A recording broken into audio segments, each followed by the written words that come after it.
him we came, just like he asked. Ask him where they're from. What are you doing?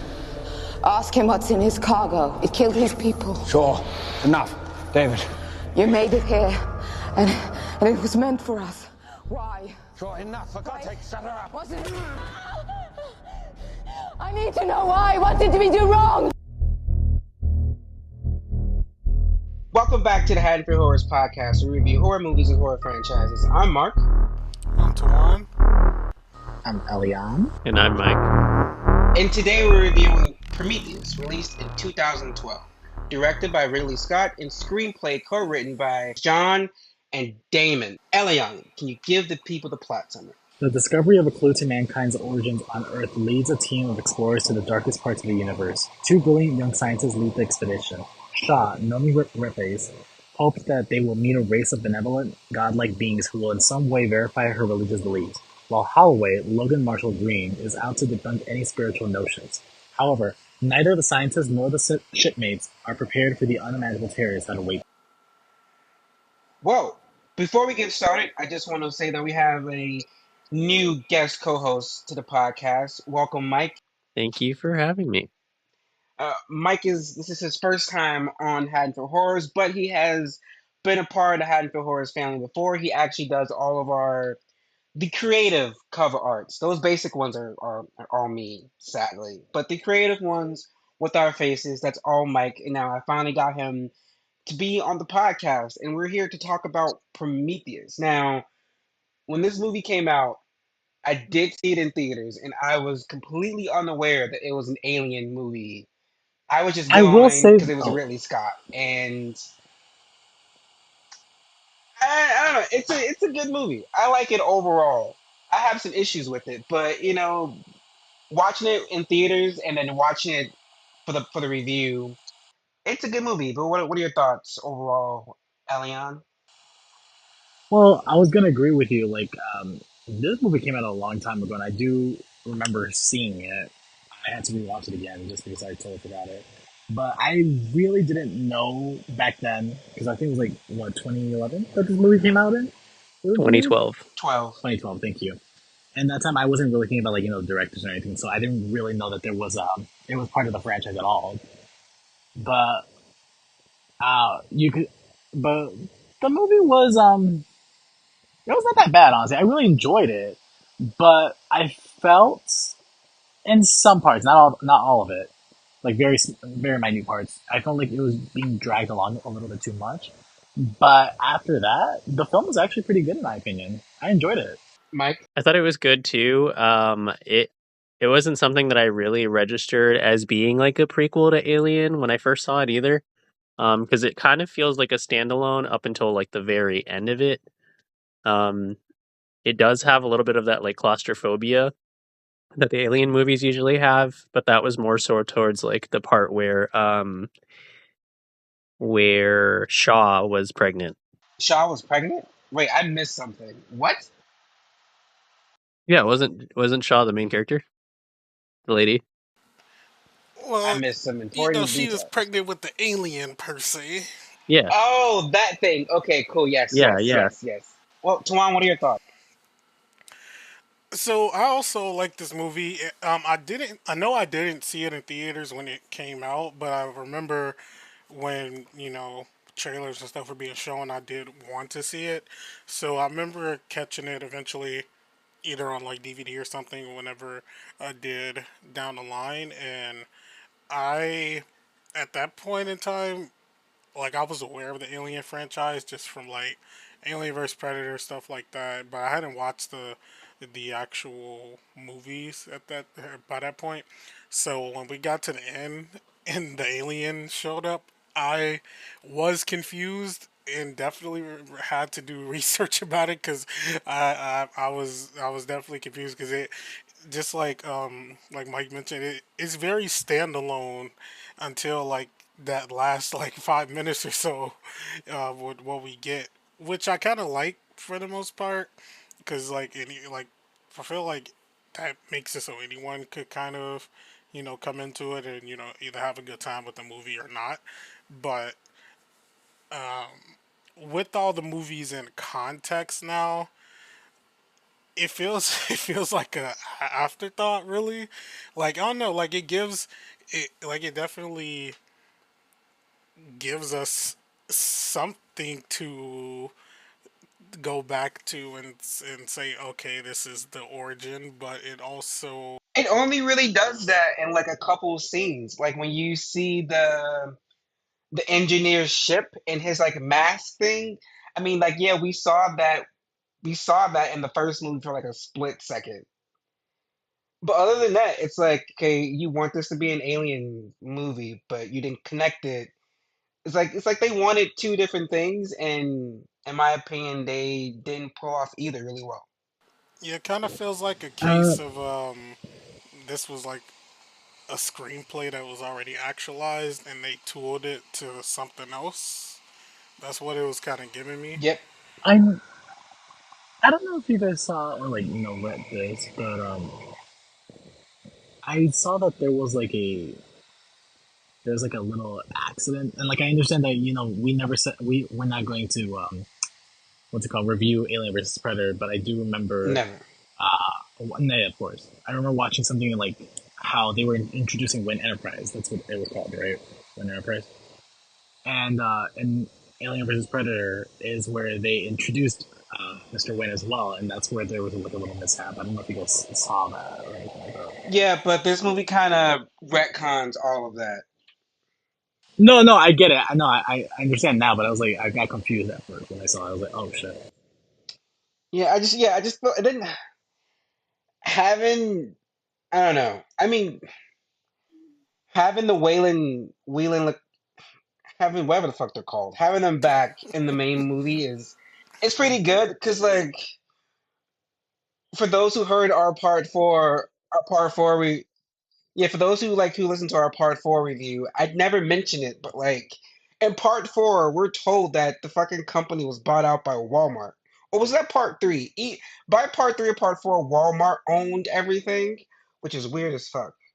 Like, why would Walmart be doing like space, like whatever? But I guess they were trying, like, I don't know. For me, it didn't set up the first Alien movie well enough. Like, yeah, it like showed us bits and pieces, but it could have been better.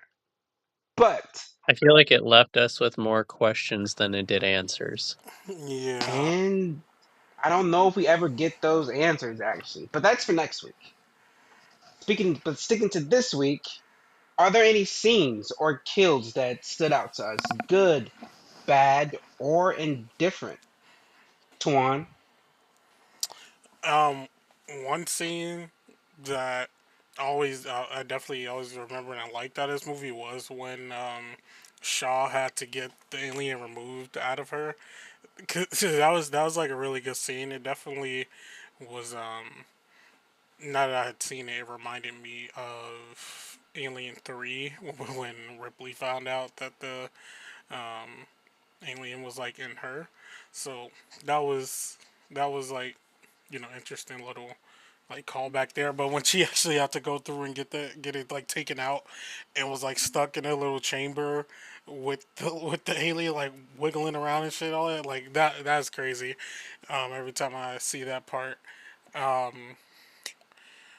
Another scene that I always now this is one that I always remember from this movie because I'm like she she kind of let it happen was fucking Vickers when she was running from the ship when she could have ran left or right but decided to keep running straight. Honestly, both of them because if Shaw they both should have did it. Shaw eventually was like, oh, let me just roll out the way, but Vickers was like, oh, I'm gonna just keep running in a forward line for this rolling ship. And whoever wrote that, they they got me pissed off because it doesn't match up in my opinion with what Vickers' character was throughout the whole movie. Like she was kind of like pretty headstrong and like really smart about what she wanted to do and like no nonsense type of person. So if I feel like like from what we got in the first half of the movie as opposed to what we got at that like near that part in the end, I don't think that matched her character. So that was always a pretty interesting scene that I disliked. Can can I just jump in with a scene that I dislike? And it's actually multiple scenes. It's every fucking scene where the scientists weren't being smart. Like, oh, Exactly. the air is Are you talking about when they breathable. were running away? Not even that. Like, why are you taking off your helmet on an alien planet? I don't care how breathable the air is. It hasn't been like tested. Why are you taking your helmet off? Why are you getting close to these weird plants? Like what? Like it was so many. I'm like, why are these scientists doing stupid things? What was the point of you going to school to study this shit if you weren't going to be smart? Like it was making me mad. Like I felt no sympathy for that zombified dude because like, bro, why did you do that? Like I feel like it makes sense that they're a little incompetent though, because it's like all ego for them. So they come in like overconfident, and they're just like completely ignoring that shit's gonna go bad. I get that, but it just made me mad. I'm just like, is this what scientists do? Like, y'all just go and start touching and sniffing stuff, and then the one scene that was like harking back to Alien for me, Tawan, because we both complained about it in the Alien pod review, Oh, I is know what you're talking about. When David opens the door and he's like, "Oops, my bad." Like, what? For me, that was like alarm bells. Like, yep, he's bad. He's bad. Yep. That's what that one android did. Honestly, though, like I, even when I watched this initially, I already thought David was bad just because he had played Magneto recently in X Men First Oh Class, an yeah, actor. But Michael Fassbender, like his energy just gives villainy. it like does. It like his does. energy just gives villainy, and like especially him being a droid and how like cold and like cold calculated he's supposed to sound in this movie, and like the attitudes and stuff, like it was given that the entire time. Well, we will get there when we get there. But are there any other scenes that stood out for you? Scenes or kills, good, bad, or indifferent? Not really Oh, specific scene for me. Oh, sorry. oh no, yeah, you. And I was Uh, gonna say, yeah, so, that's. I think for me, yeah, I think I don't have anything else that kind of stuck out. So I'll let Elion take the floor. uh, well, I'm not gonna really list any scenes specifically, like throughout like all my favorite scenes, because I kind of want to go through it with everyone. But I kind of just really enjoyed how well they like it was produced, like the scenery, basically where it takes place. Hmm. I thought it was well made, but I know that they didn't want like Prometheus to be like similar to the Alien films because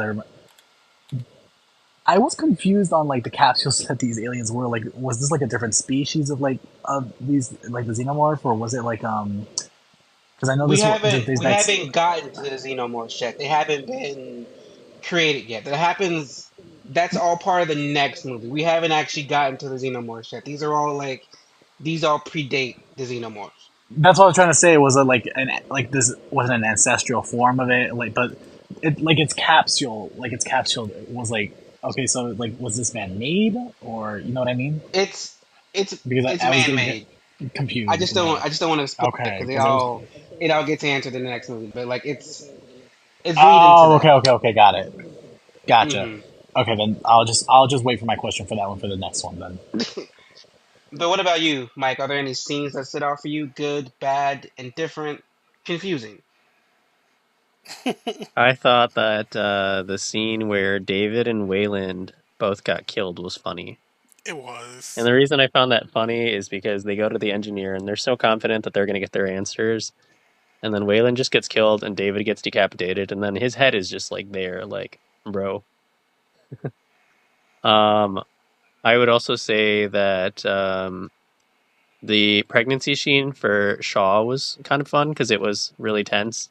Just her, like, kind of like fighting the little snake thing. Um, and then the gore of her, like, having to, like, cut herself open and, like, suture herself with the staples was pretty well done. I always Speaking of found like it. Shaw, go ahead, Twan. And I was just gonna say, I always found it disgusting in that scene as they pulled the like they pulls the alien out of her. It just burst all this fluid back in her fucking chest. Oh yeah, ugh.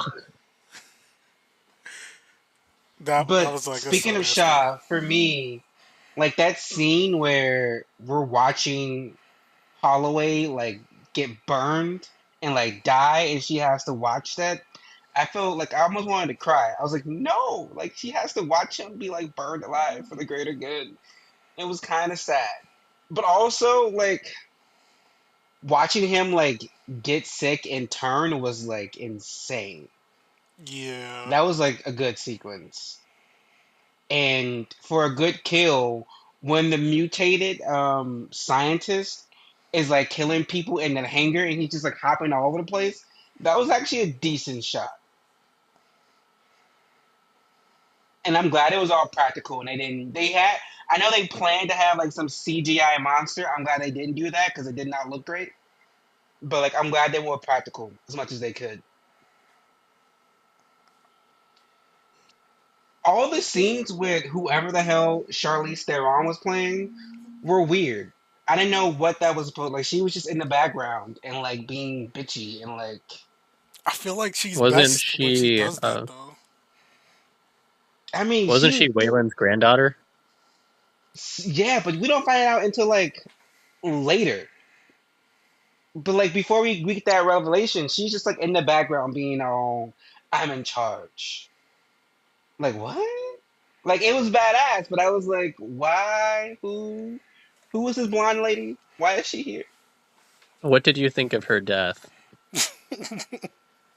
Very anticlimactic. I feel like it should have been more. Like she just got crushed. I was like, what the fuck is this? I kind of laughed when they just like rolled over her. She's like, no, no. Yeah, Hmm. that reveal of her being the daughter, like of Waylon, at the end, that was a choice. But also, it was kind of one of those things. I'm like, no, did how did nobody else know this? They knew this, Right? right? I don't think they did. I don't think anyone knew that. I don't think they like because the way they acted and treated her. I don't think they knew that she was the boss's daughter. Yeah, like it definitely wasn't. It And wasn't like, did giving she that know that vibe. he was?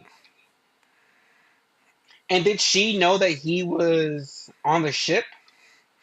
That part, I feel like she didn't.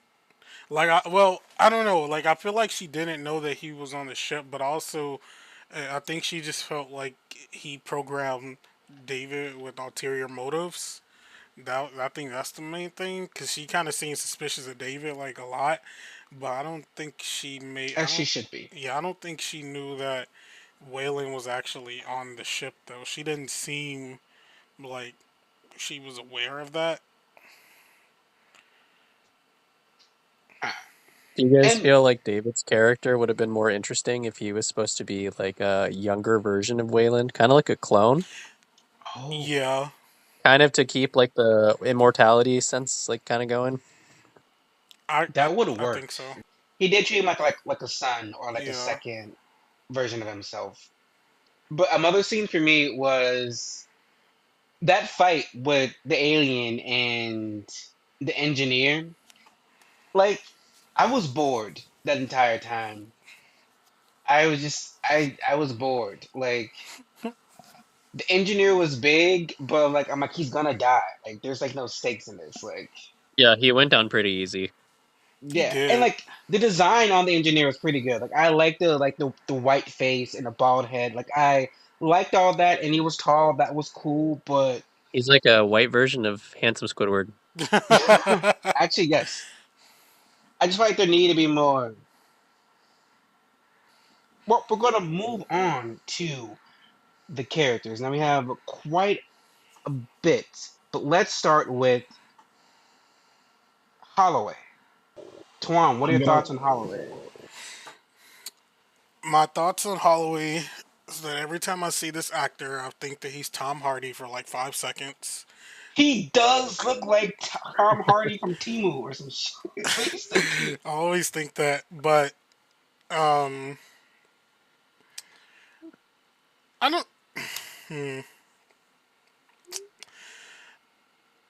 I feel as though like Holloway was very like smart, and when they have first, when they first got there, Holloway was like very smart, and I think him and Shaw like together they have like a good like work scientific type of relationship. Like he's more of okay, we're gonna jump right first into this, get everything we need, blah blah blah, and then she's kind of more the analytic type, and I think they work well together with that.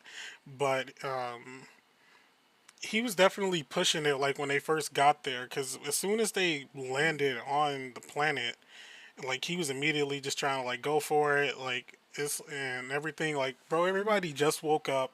Like, I think you need a little bit of time to get set up and come back to this later.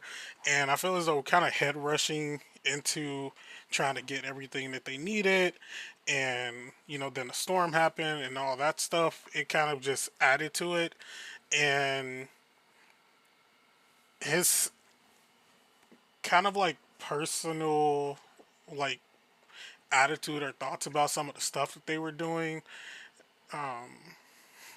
I don't think it really helped him personally, and but also he couldn't really stop what was going to happen to him because David kind of set that up to happen anyway. So some of that was like out of what he could have done to like help himself anyway. So I don't think there was much that um, I don't think there was much that Holloway could have done in that sense of it. But I thought the character was good. His like that scene that we got was really good. I felt, and how Mark mentioned earlier, like when he actually started like accelerating like his sickness, and you like saw it happening in real time. That was like pretty crazy. The effects were really good there, and I think Vickers did the right thing by lighting him on fire. That's what they should have done in the first Alien movie, and quarantine them. So I'm just glad somebody had was like, no, we're not letting you on. we're gonna torch them right now. Actually, Mike, any thoughts on Holloway? I would say that they did a good job with like the parallels between him and Tom Hardy. So like when he gets infected, he has those like kind of like black veins going through. It's kind of like how Eddie Brock gets possessed by Venom. multiple years before Venom. Yeah, He it's like a does look prequel. like Tom Hardy. It's kind of weird. It's kind of cute. Well, Elion, do you have any thoughts on Meredith Vickers? I do not, to be fair. What about you, Mike? Any thoughts on Meredith Vickers? Meredith Vickers. Charlie. Not really. She was just kind of like shady, and I feel like her character didn't really go anywhere Very There's true. a other than reason. like getting pressed. Yeah, there's like a reason for that we'll get into later. But like I said earlier, she was just like in the background of scenes, like looking suspicious and looking all badass. Like I'm the boss here, no matter what anybody says. Like she didn't really have much to do or much to give. And then that whole thing of her being Waylon's daughter didn't really add much, in my opinion. But speaking of Wayland, Tuan, what are your thoughts on Peter Wayland, however you say it.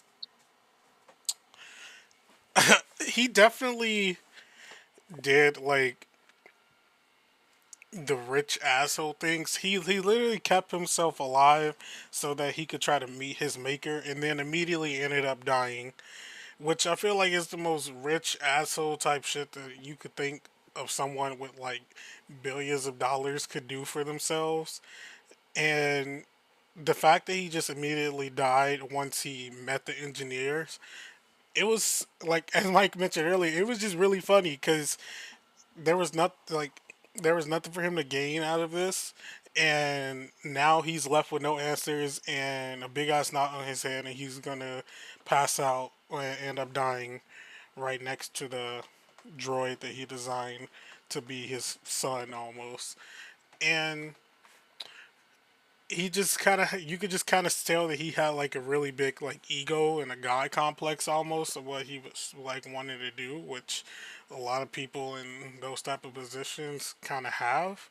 So I didn't feel like bad for his character or anything, and even more so that he went into all of this with ulterior motives from the beginning.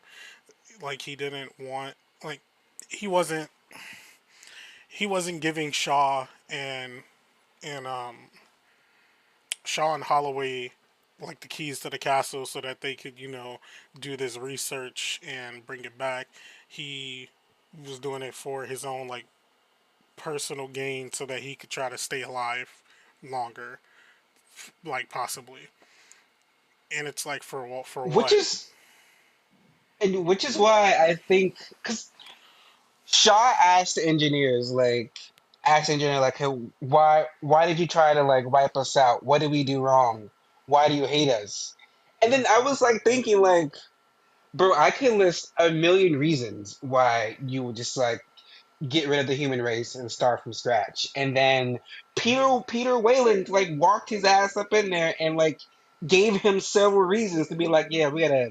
This is a failed experiment. We gotta get rid of them. Like you sent these people out here to try to cheat death and cheat mortality, and you put all these people's life at risk for your own selfish personal gain. Like, why wouldn't I get rid of you people? Look at this guy. Look at this old ass man trying to cheat death. Like, I get rid of us too. But that's just me. But Mike, what are your thoughts on how do you pronounce that? Is that Janik? Yannick? Whoever the hell Janik. Idris okay, Idris Elba. Janik. Husband. But Mike, what are your thoughts on Janik? Um, I feel like he's like kind of the MVP because he did drive the ship into the engineer ship. So I would say that his role was pretty important in stopping the engineer from destroying Earth. Other than that, I don't have too much to say about him. He kind of was just Uh, like there in the background, kind of like I know that he was just uninterested, but he obviously did care enough for his basically for the safety of the people that were on board, and like he really did not like once he found out what that bacteria can do, he really did, and finding out like what was it again? Like God, the black goop. that's what it's called. The black. Okay, I don't know the official name. I just know it was black goop. It's basically called the symbiote. the symbiote. That Okay. too, whatever we call it. They didn't give it a Oh name, so it God. doesn't matter. Uh, no, just basically he put the safety of his people above all. Like basically what Mike was talking about. Like sacrificing himself and destroying the juggernaut just to make sure this bacteria doesn't go to Earth and killing all humans. But it also showed that everybody did respect him, especially his co-pilots that literally stayed with him in order to, just like out of just loyalty that or just respect because like they really did look up to this man. Yeah, I kind of agree, and while I am definitely one to always say if someone is just like there, I feel like for Janik's character at least that is fine for his role because he was just the captain of the ship. So, I mean, he did what he was. He did what he did. He piloted the ship. Well, what are your thoughts on Elizabeth Shaw, Tuan? I thought Shaw was like pretty interesting, especially the whole thing with kind of because you kind of see like the whole thing with her and what you could tell like the writers want to do, and also like some of the characters in the movie like knowing parts of her past is kind of like challenging her beliefs on things, and that she isn't like it's kind of like her belief system is, she has her beliefs, and even if, like if something possibly could be true, she still has like that belief that, of her own, that something else could be like going on with it. Kind of like that conversation she had with Holloway where they were talking about the engineers, and he was like, kind of in a sense saying like, okay, we found our makers. Now, like, now what? Are you gonna throw away your cross, like, that your dad gave you? Because, like, that's like BS now. And she's kind of like, I still have like certain beliefs, and get that in a sense. Like, some people, they hold on to that type of thing because that it gets them through it, that helps them pursue and X, Y, and Z. And both of those like are true in a sense, but if someone has a belief like system, or something that they want to believe in that's not like harming anyone, then let them do as they please, with their life. So I thought that was pretty, that like that whole part of it was like pretty interesting with her whole character. But she's also a badass too, with how she was able to go through the rest of the movie with a big ass hole in her damn stomach, for basically. So Shaw was kind of the MVP. I liked Shaw. She wasn't given Ripley, but she was good for this movie. I don't know. I didn't like her towards the end, and then her, like, I get that she was in a weird headspace. Like, an alien just came out of her. Her friends and crew members are dead. The love of her life is dead. But, like, you just watched all these people die that you care about, attacked by this weird alien thing. Go home. Like, why are you going to chase the engineers? I just need to know why. Like, we are past that. They tried to kill us. They might still be trying to kill us. You need to go home and warn the people, warn the planet. Like, why are you going about these people who don't like you? Like, I kind of get it, but then I kind of didn't get it. Like, what are you doing?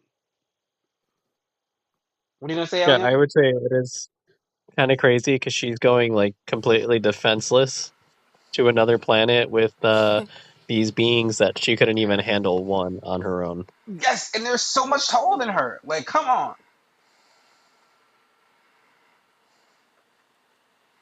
Oh But my I god. also feel like exploring the engineers world sounds so interesting, like for lore reasons. That's true. But I feel like for her to be successful, she'd have to somehow communicate with them and maybe even find one that like doesn't hate humans if there's like any members of their society that just don't hate like humans at all. Hmm.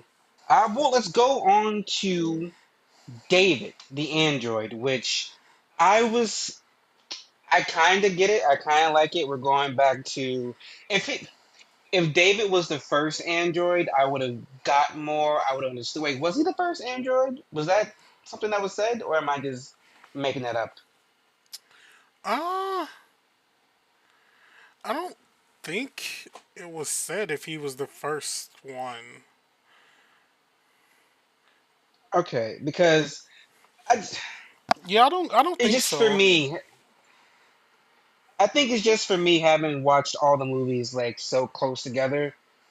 Like, since part two, we've had like a good android. Like, um I forgot his name, but the android in the second movie was good. We saw him again in the third movie; he was still good. We had that android in the fourth movie, and she was good, even though her and Clone Ripley had some weird, like, lesbian affair thing going on. But, like, she was still a good android. So then coming back and it being a bad android, and not even that. It's like they weren't even subtle. Like, he was too much like that guy, like the android from the first movie. Like, it was too close in like the performance and like the actions and the thing. Like, I mentioned the whole, like, we're gonna just open this door without actually knowing what it is and being careful. Like, it was when it came to David, it was too much harkening back to the first movie for me. What are your thoughts? I get what you mean. Um, But also, like I mentioned, I don't know. I just feel like that's Michael Fassbender's energy as well. Like, I Valid. feel like his like him as an actor, like he gives that energy. So obviously that's what they were going for.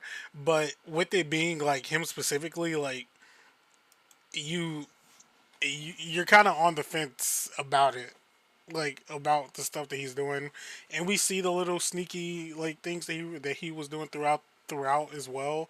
So it just kind of adds to it. Like you don't want to immediately think that he's evil or like bad, but like he was acting in bad faith like the whole time pretty much. And even though his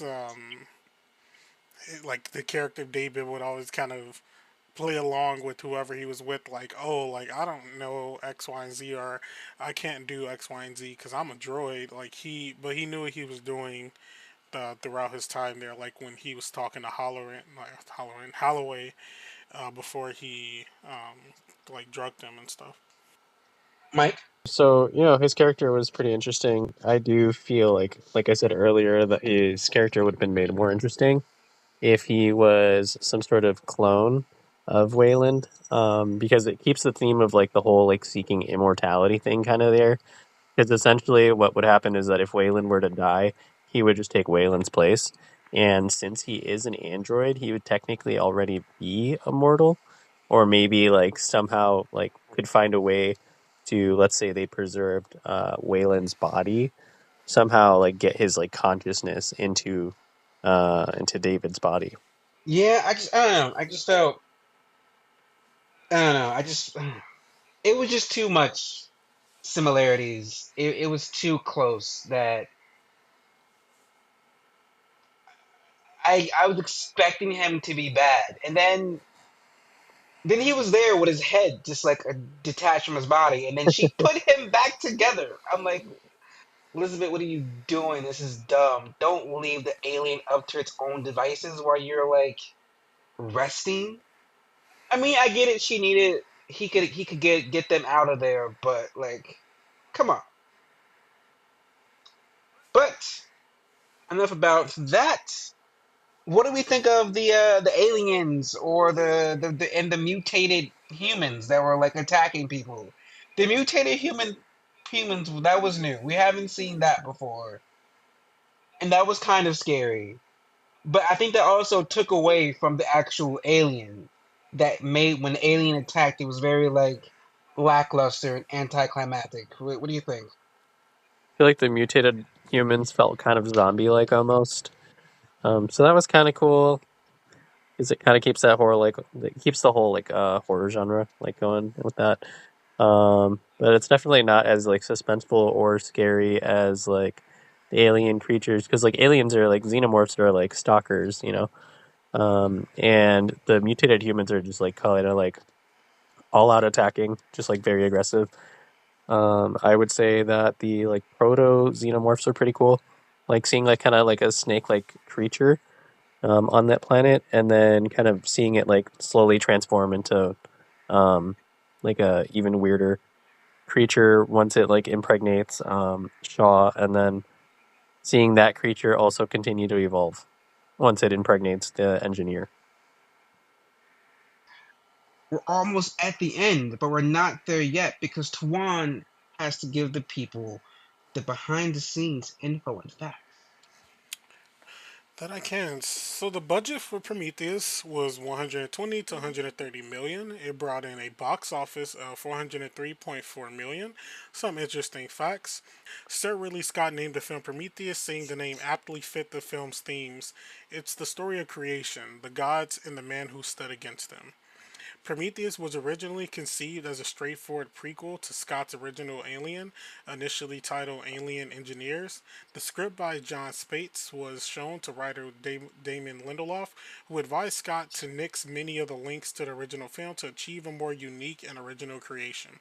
Scott agreed and hired Lindelof to rewrite the script, which he spent 8 months completing. The entire film was then reworked to tell the origin story of the engineer and how it parallels the Greek myth of Prometheus. Damon Lindelof fucking up some more stories. I see.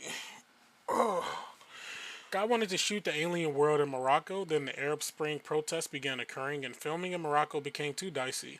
Scott veered to filming in Iceland. There, he was able to film at the Dettifoss waterfall and the base of an active volcano. Treacherous, perhaps, but Scott responded by saying, "If one is afraid of nature in this profession, then it will be best to find a different job." Charlize Theron was originally cast as Elizabeth Shaw, but was forced to drop out due to scheduling conflict with the filming of Mad Max Fury Road. When her schedule reopened, Theron was able to rejoin production.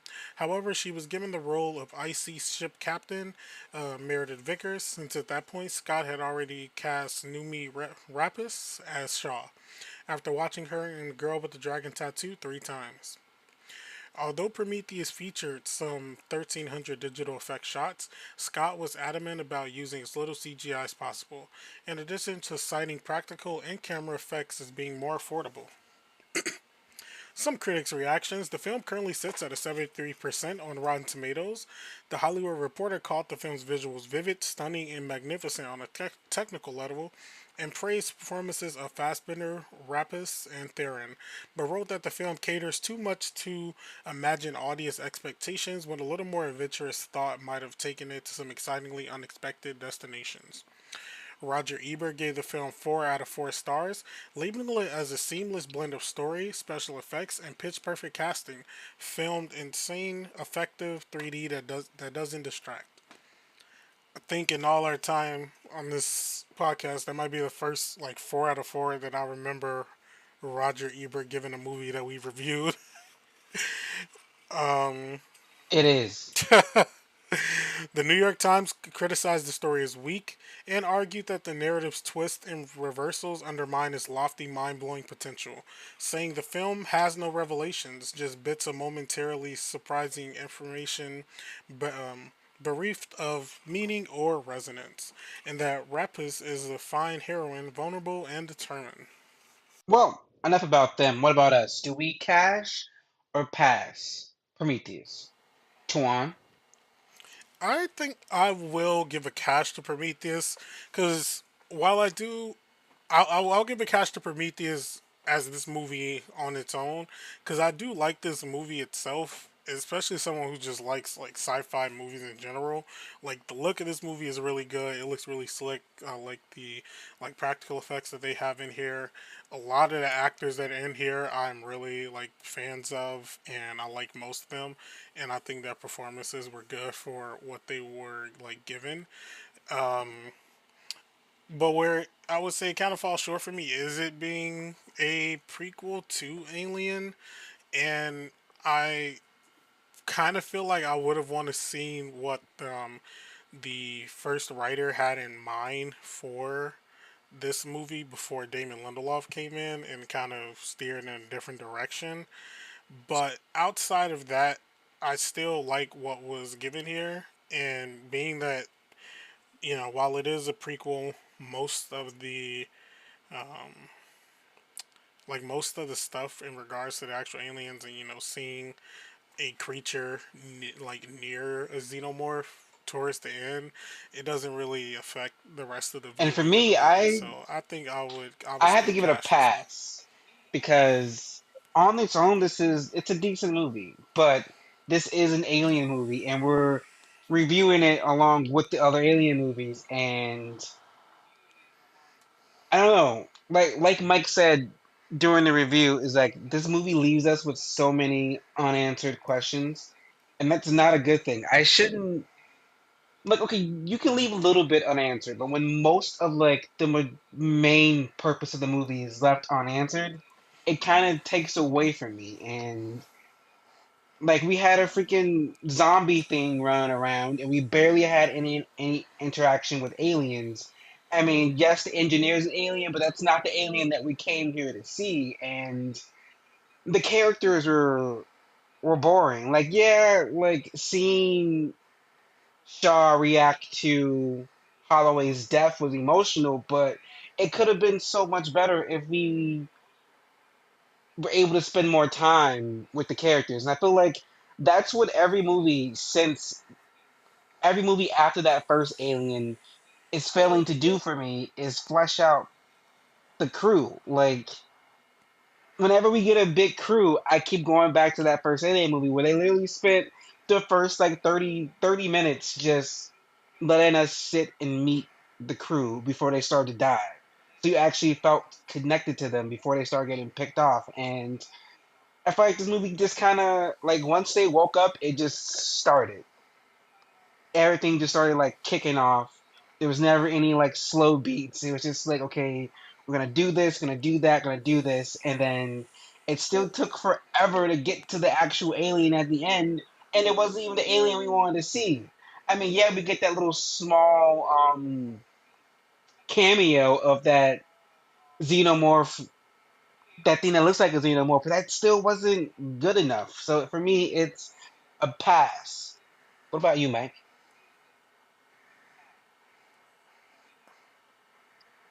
I would say it's a catch, but I also agree with both of your points.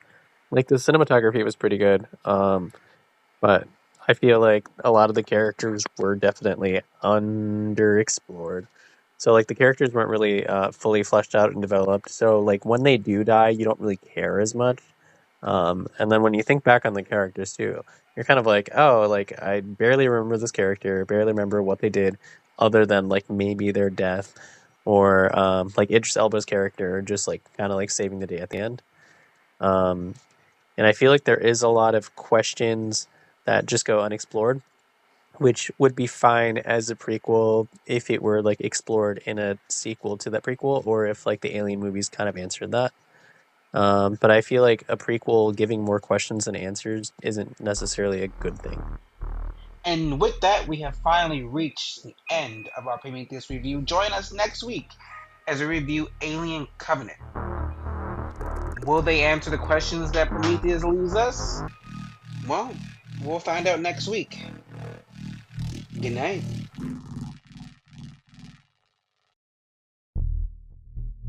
If you like this episode, please check out the Haddonfield Horror podcast from big series like Friday the 13th, Halloween, and Saw, or our one-off reviews like The Blackening and Hereditary. You can follow Haddonfield Horrors on Instagram and TikTok, where the hosts post updates and mini-reviews. Full episodes are available on several podcasting platforms and YouTube. If you're listening to us on YouTube, please like and subscribe. The Haddonfield Horror podcast is produced by Mark Smart, Maria Perez, Twan Griffin, and Elian Cordova. Themed by Lethal Injection and edited by Mark Smart. The Haddonfield Horrors podcast is a Letters to Media production. Should we do an intro?